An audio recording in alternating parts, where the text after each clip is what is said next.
Hey everyone, welcome to another installment of Harry Potter Theory. Today we'll be discussing whether or not Harry Potter became less powerful after the death of Lord Voldemort. It's no secret that Harry Potter possessed greater power than the average boy wizard, even from a young age. And while some of that may be attributed to his sheer will to live up to the expectations that the wizarding world had for the boy who lived, there's no denying the fact that some of his power came from his intrinsic link to the Dark Lord. For example, it was almost completely unheard of, and perhaps thought to be impossible by some, for a witch or wizard who was not a descendant of Salazar Slytherin to be able to speak Parseltongue. As we well know, however, this was one of Harry's many above-average magical abilities that he possessed from a very young age. One must simply remember when he spoke to the boa constrictor in the zoo and made the glass disappear at the mere age of 10 for proof of his innate talent as a Parselmouth.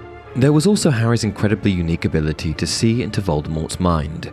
Of course, the Dark Lord eventually became privy to this and managed to implant false thoughts and images for Harry to see, but that's beside the point. Rather, the point is that Harry had a somewhat innate ability to perform a form of legilimency. He was even able to look into the mind of Professor Severus Snape and see memories of him as a student at Hogwarts, alongside his father, James Potter. And we can't forget the fact that Harry was also able to go head-to-head with Lord Voldemort on more than one occasion, a feat that many more experienced witches and wizards failed to do. What all this tells us is that Harry was an incredibly powerful wizard for someone his age. However, there's one very important thing to note in terms of these abilities. They were all connected to his link with Voldemort. When Harry was saved as a baby by his mother's sacrifice, the killing curse that Voldemort cast at Harry bounced back at the Dark Lord, resulting in his fractured soul being turned into a shadow version of himself, Lily Potter dying, and Harry becoming an inadvertent Horcrux of Voldemort, with yet another fragment of the Dark Lord's soul lodging itself inside of the boy. So when Harry inevitably kills Voldemort once and for all, also destroying the Horcrux that lives inside of him, he no longer carries that connection to Voldemort and his abilities. For example, it is well known that after the Dark Lord's demise, Harry discovers that he is no longer a Parselmouth, directly supporting that his link to Voldemort provided him with access to abilities that were not his own. For this reason, I think it's safe to assume that some of Harry's other abilities likely also disappeared when Voldemort died. I wouldn't be surprised in the least if Harry was no longer able to perform legilimency, at least not without substantial training. I also doubt that Harry's dueling skills would be as great as they had been when he'd gone up against the Dark Lord.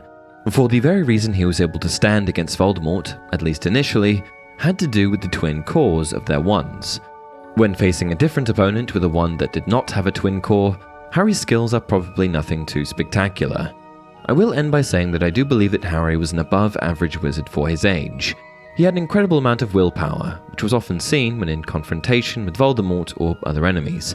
However, I also think that a portion of that power came from his link with Voldemort, meaning that when the Dark Lord died, so did some of Harry's power. And with that, we've come to the end of today's video. What did you think? Do you agree with my theory? Please share your thoughts in the comments below, and as always, if you enjoyed this video, don't forget to like it and subscribe to the channel. Until next time, remember, it does not do to dwell on dreams and forget to live.